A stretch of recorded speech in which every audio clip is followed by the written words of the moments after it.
USA! USA! When US President Donald Trump lost the 2020 election to Joe Biden, his supporters stormed the Capitol.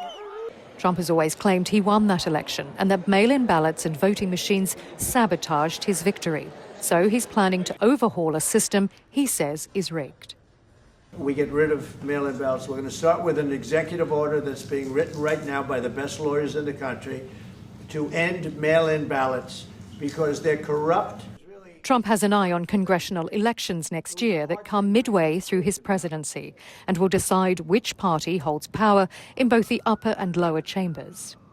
President Trump's Republican Party currently controls both the Senate and the lower House of Representatives, but by the narrowest margins. If the balance of power were to tip in favor of his political rivals, it could stall his entire legislative agenda.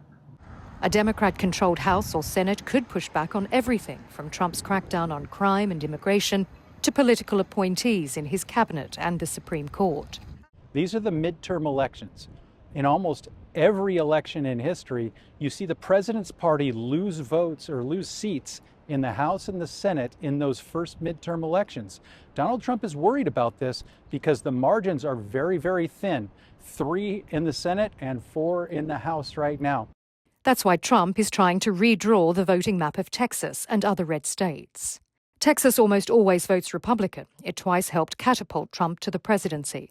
But some districts vote Democrat, mostly black and Latino areas.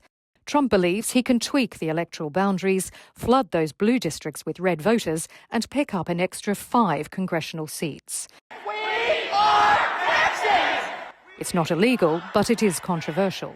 Critics call it gerrymandering, named after a Massachusetts governor from the 1800s.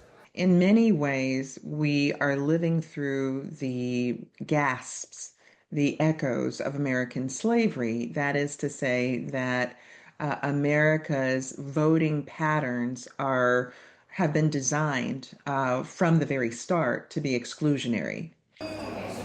Texas Democrats fled the state this month to prevent a vote on redrawing the map. The governor, a Republican, issued arrest warrants to force their return.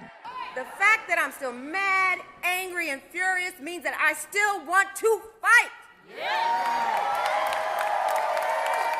The battle lines are drawn and show how keen President Trump is to maintain his grip on power and how desperate the Democrats are to return to it. Selina Downes, TRT World, Washington.